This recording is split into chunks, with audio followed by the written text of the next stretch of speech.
आरव और जोया बचपन से ही रहस्य सुलझाने के शौकीन थे।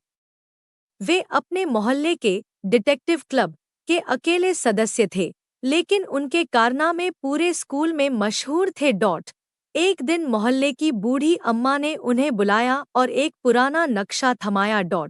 ये मेरे दादा की किताबों में मिला था। कहते हैं पुराने किले के नीचे एक सुनहरी बिल्ली की मूर्ति छिपी है। जो उसे ढूंढ ले उसकी हर मनोकामना पूरी होती है। आरव ने आंखें फैला दी। क्या मनोकामना पूरी होती है? जोया मुस्कुराई।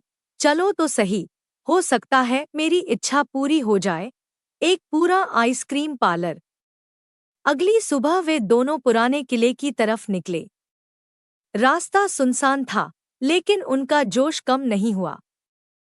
नक्शे में एक गुप्त सुरंग का जिक्र था, जो किले के पीछे कुएं के नीचे खुलती थी। कुएं में उतरकर उन्होंने दीवार को खटखटाया, और जैसे ही उन्होंने नक्शे के चिन्ह वाला पत्थर दबाया, दीवार घूम गई।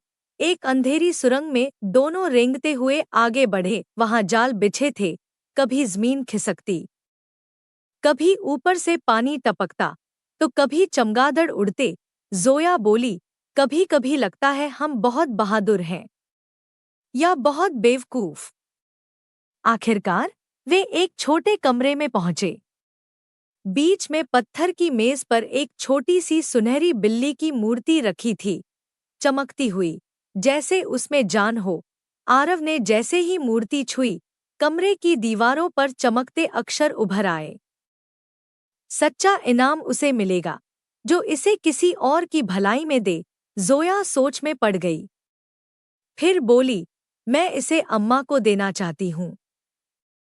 उनकी आंखें कमजोर हैं। अगर उनकी मनोकामना पूरी हो सके तो यही सबसे बड़ी जीत होगी।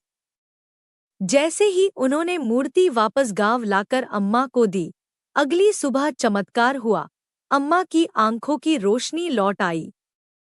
शिक्षा, सच्ची बहादुरी सिर्फ खजाना खोजने में नहीं, बल्कि दूसरों की मदद करने में होती है।